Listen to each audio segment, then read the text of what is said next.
जय Shri Ram to all of you.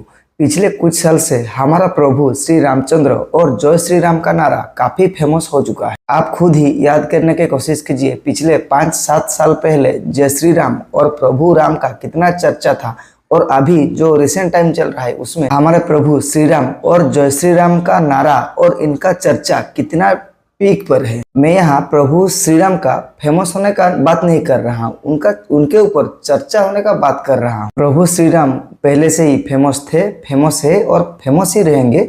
मैं बात कर रहा हूँ उनके ऊपर चर्चा का। हमारा देश भारत में प्रभु श्री राम का नारा जितना जोर से चलेगा, उनका जितना आदर होगा, उतना हमारा हिंदू धर्म के लिए गर्व का बात है। हमारा चारों ओर जितना जय श्री राम का नारा जोर जोर से गूंजेगा, हम हिंदुओं को गर्व और सेंटीमेंट उतना ऊपर ही जाएगा। लेकिन अगर जय श्री राम के नारा या प्रभु श्री राम को लेकर थोड़ा बहुत भी पॉलिटिक्स खिला गया या इनमें थोड़ा भी पॉलिटिक्स इन्वॉल्व हो गया तो हमारा हिंदू धर्म के लिए बहुत ही शर्म की बात होगा। अभी आपको क्या लगता है, जो पॉलिटिशियन अभी का टाइम का जो रिसेंट पॉलिटिशियन जो एक गरीब लोग का पेट के साथ पॉलिटिक्स खेलता है, वो भगवान प्रभु के नाम पर पॉलिटिक्स नहीं खेल सकता। अगर मैं इस मैटर के ऊपर अपने ओर से कुछ भी कहूँ तो शायद इसमें कंट्रोवर्सी हो सकता है और मेरे अगेंस्ट प्रॉब्लम भी क्रिएट किया जा सकता है।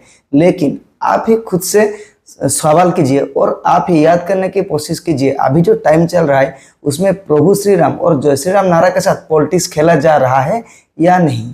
पॉलिटिशियंस का तो आप बात ही छोड़ दो, अभी का जनरेशन का जो लोग, जो यंग जनरेशन, वो भी प्रभु श्री राम के नाम को लेकर अपना ईगो सेटिस्फाई करने के लिए भी तो गेम खेलते हैं। इससे पहले हमारे देश में ऐसे बहुत सारे इंसिडेंट हो चुका है, किसी ट्रेन में, किसी बस में आप देखेंगे 5-6 आदमी, एक मास आदमी मिलके किसी एक आदमी को वो प्रभु श्री राम का नारा जय श्री राम कहने को वो फोर्सफुली उनको मजबूर करेंगे। वो जय श्री राम कहेगा तो उसको जाने देंगे, अगर वो सामने वाला जय श्री राम नहीं बोलेगा तो उसको वो बुरी तरह से पीटेंगे, चाहे वो मुसलमान कम्युनिटी हो या चाहे एक हिंदू कम्युनिटी का हो। ऐसे बहुत सारे यंग जनरेशन लोग हैं, वो दूसरे को ऐसे फोर्सफुली जय श्री राम कह के अपने आप को ईगो को सेटिस्फाई करेंगे और खुद को बहुत बड़ा जय श्री राम का कट्टर भक्त समझेंगे। मैं उनसे ही सवाल करना चाहता हूँ, अरे भाई तुम जो भी कर रहे हो, तुमको ये क्या ठीक लगता है?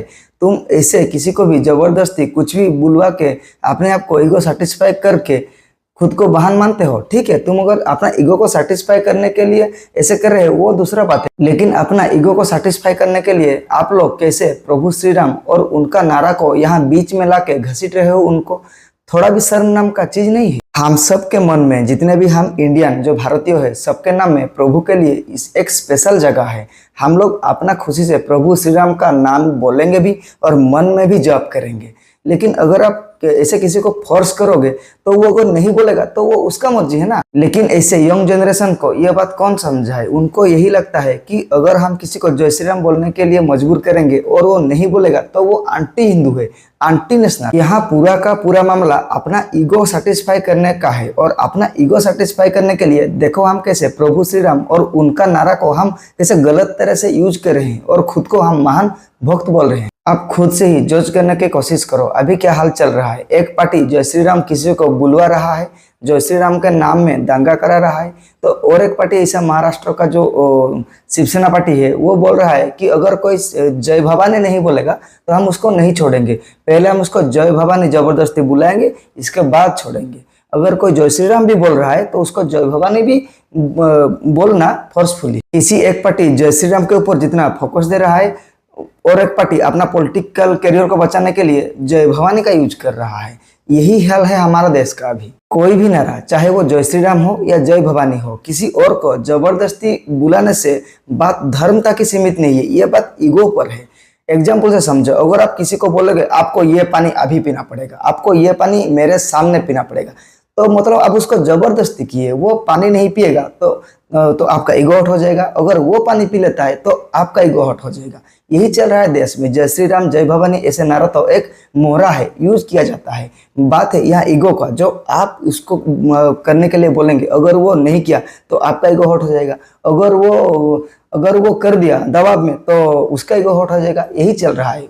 यही नारा, ये धर्म का नारा, जो प्रभु जय श्री राम जय भवानी, ये सब तो मीडियम है। धर्म को हम कैसे यूज कर रहे हैं। और एक बात आप नोटिस किए हैं, अभी जितना भी जय श्री राम नारा लिए, जितना भी लोग बाइक में जय श्री राम का यूज कर रहे हैं, बैनर यूज कर रहे हैं, हनुमान जी का बैनर यूज कर रहे हैं, उनका फोटो आप देखें, आप देख लीजिए ऐसा फोटो ही वहाँ यूज हुआ होगा। यही फोटो आप सब जगह देखोगे, बाइक में, गाड़ी के आगे, फोर व्हीलर में, सब यही फोटो आएगा। लेकिन एक्चुअली में ये हनुमान का एंग्री फोटो है। लेकिन अगर आप असलियत में प्रभु श्री राम के बारे में जानते हो, हनुमान जी के बारे में जानते हो, रामायण के बारे में पढ़ते हो, तो आपको जरूर पता होगा कि हमारा प्रभु हनुमान कितना उदार, कितना विनम्र और कितना डिसिप्लिन थे। वो प्रभु श्री राम के चरणों में हमेशा उनको सेवा के लिए ही रहते थे। उनका नॉर्मल रूप, भक्ति भरा रूप, हाथ जोड़े हुए फोटो आपको नहीं दिखाएंगे, वो सब प्रचार में यूज नहीं होगा।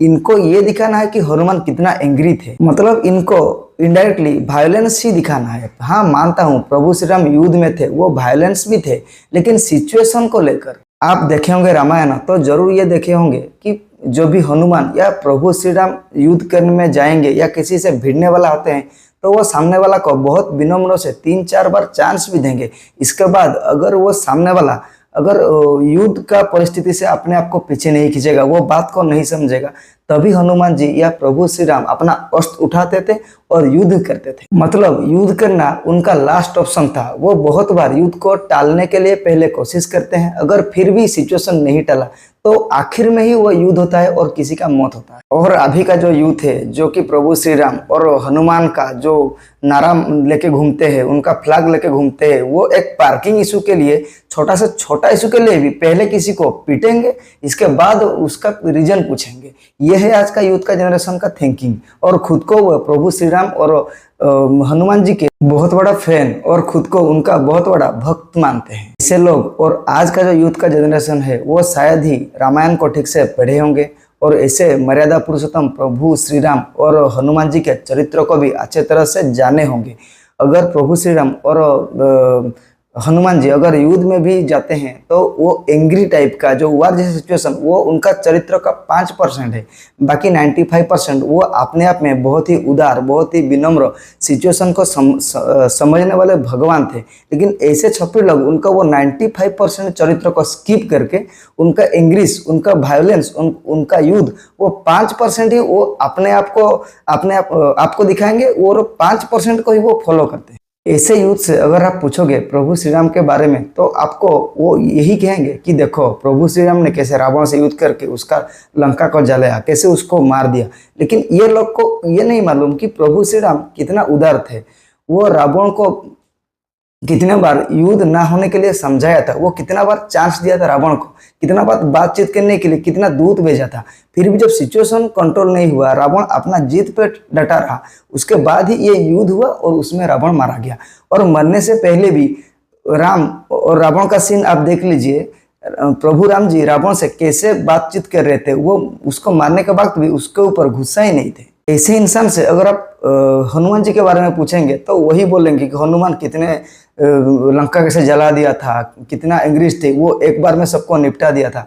लेकिन उनका विनम्र चरित्र और उनका कैसे उसका सेवा जो उनका गुण है, उनके बारे में वो नहीं बोल पाए। और जो भी ऐसे धर्म के नाम को लेकर पॉलिटिक्स खेल रहा है, वो कभी भी नहीं चाहता जो आज का जो यूथ है, जो छपरी यूथ है, वो कभी भी डिटेल्स में ना जाने, बस उनको वही देंगे जो उनका जरूरत है। उनको इतना ही खाना परोसा जाएगा जितने वो हजम कर पाएंगे। उनको सिर्फ वायलेंस, वार जैसे सिचुएशन में दिखाएंगे और उसका पॉलिटिकल मोटिवेट करके उसका फायदा उठाएंगे ये ऐसे पॉलिटिशियन। सभी को मेरा यही कहना है कि जो प्रभु श्री राम थे वो बहुत ही विनम्र, मर्यादा पुरुषोत्तम थे, और जो हनुमान जी वो भी मर्यादा पुरुषोत्तम थे और बहुत ही विनम्र से भरा एक सेवक थे, जो कि प्रभु के चरण में हमेशा सेवा में रहते हैं। इसलिए हमारा धर्म के ऐसे महान प्रभु को नाम और नारा अब किसी भी वायलेंस, किसी को मोटिवेट करने के लिए, किसी के ऊपर फोर्सफुली कुछ भी बुलाने के लिए तो बिल्कुल ही ना करें।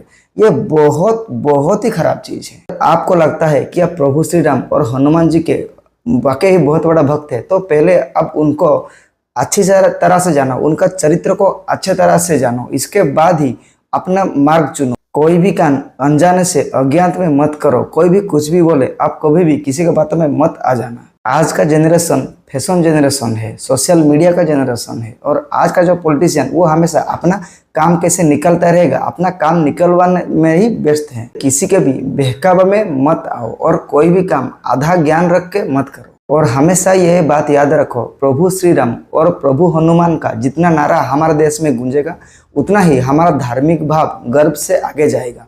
लेकिन अगर थोड़ा बहुत भी पॉलिटिक्स इन्वॉल्व हो गया और अगर ऐसे प्रभु के इतना महान महान प्रभु के अगर नाम हम किसी के ऊपर ब्लेम डालने के लिए यूज करेंगे तो ये हमारा धर्म नष्ट करने के बराबर हो जाएगा। जो भी बातें मैं आपसे कहा उसके ऊपर आपका क्या राय है आप जरूर कमेंट बॉक्स में बताइए और ऐसे इन्फॉर्मेटिव वीडियो के लिए हमारे साथ जुड़े रहिए एंड डू सब्सक्राइब।